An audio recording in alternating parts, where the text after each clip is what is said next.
โอ้ยฝ่าเอ้ยฝ่าห้องโยนยืนก้อยพ้นกังโกบซองเดละนังเมื่อบัดนี้บุญบอกมีพี่บ่อยนอดานองเอาเสียงของส่งพานังส่งพานังโอ้เออโอ้ยโอ้ยละนาง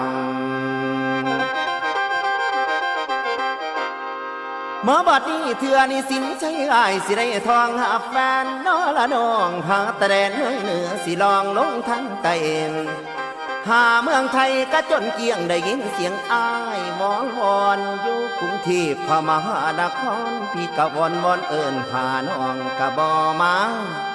พัทยากะลงแล้วบ่อยนั่งเอ้ยดอกลงแดนหาดบางแสนหอมบักเผาก่อนขึ้นเฮาซึ่งสะอ่อน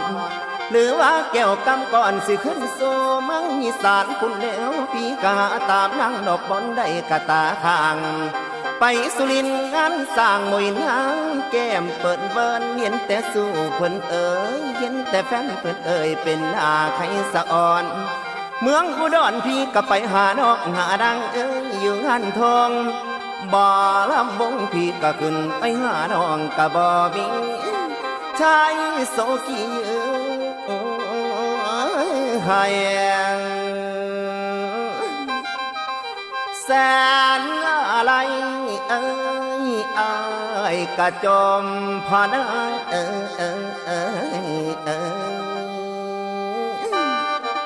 โอ้ยงานในถาดพนมบ่เห็นมานางป้ายใส่เลยห้องพองอยากอายอยากนี่เด้อยากนี่ไปฟังสายอายไปดังอยู่ริมโขงเด้ละนางเสือกจงจิตใจเงาขาดกระเด็นไปแล้วแต่หัวใจยังเป็นแป้วตาบนางเอ้ยบ่หยุดย้อนบุญบังไฟยาโสธรงาจนชายอ่อนลาบ่เห็นน้องนอกกินไอบุญบังไฟกระจนแล้วเสียงเซลเซลบ้านเพื่อนตาว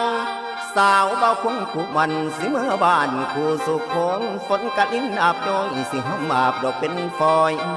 พี่สิไปยืนคอยอยู่บนได้สิเห็นน้องเบิดเสียงฟ้องเสียงคองสิลงนากาวานเดินทางพี่สิท่าอยู่บ้านไว้เข็นน้องแม่กะใคร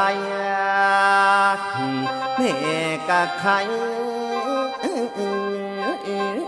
โอ้โอ้โอ้ย